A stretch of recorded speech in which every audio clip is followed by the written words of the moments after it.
Welcome back, Wayfinders. Today we have a voiceover episode. I spent about 4 hours yesterday refurbishing some old cast iron that I inherited a few years ago, and I've been sitting in storage ever since. You can see here that I'm using a drill with a wire brush attachment instead of a side grinder.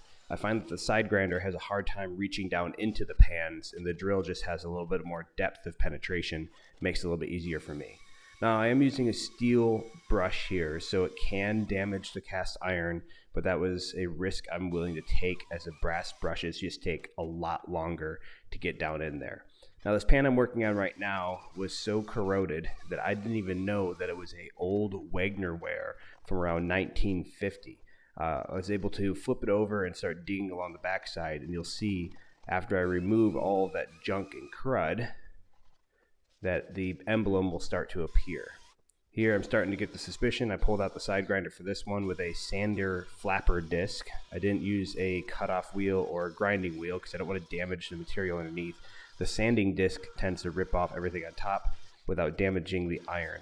Now this does completely ruin that beautiful buildup of seasoning, but in this case we've ruined the seasoning already anyways, so we're going to be reseasoning all of these pans. This larger pan I actually can't use because here in Europe it doesn't even fit on the glass top stove that I have in the house that we're renting.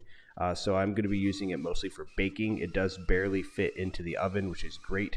Otherwise it's going to be spending most of its time as a wall hanging. So I'm going to use quite a bit of Crisco grease here to season these pans. Now, there's a lot of different oils you can use for seasoning pans. Crisco just seems to be the easiest one to get a hold of. It has a pretty high smoking temperature, so I'm going to have to be bringing these up to about 400 degrees in order to bake on that seasoning. And I'm going to be baking off most of this that I'm putting on. I'm excessively coating these for the first one, and then I pull them out while they're still melting, and I take off a good amount of this, as you'll see here shortly. I'm going to reseason these about 3 to 4 times using my smoker. Now, smokers aren't generally recommended for seasoning cast iron because they don't typically get hot enough. However, I'm using a wood pellet Traeger, so I can get it up to nearly 400 degrees, and I'm able to run that at a very low smoke setting, so I'm not building up creosote or getting any of that white smoke impregnated into the metal itself. So it actually worked out pretty well here. As you can see, I'm wiping off that excess so I don't have a buildup of the season. That little one that you see there is actually an ashtray, and while we don't use it, it does complete the set.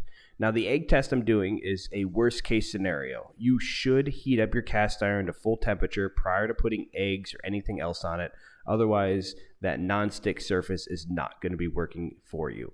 So this is a dry pan, unheated, and then I'm not moving the egg at all until it's well cooked. So this is the worst possible way that you could cook an egg, and I'm going to see if I can still get it to slip out. Now, since I'm cooking the egg, I'm going to season it with a little salt and pepper, just so I have a little treat at the end of the video.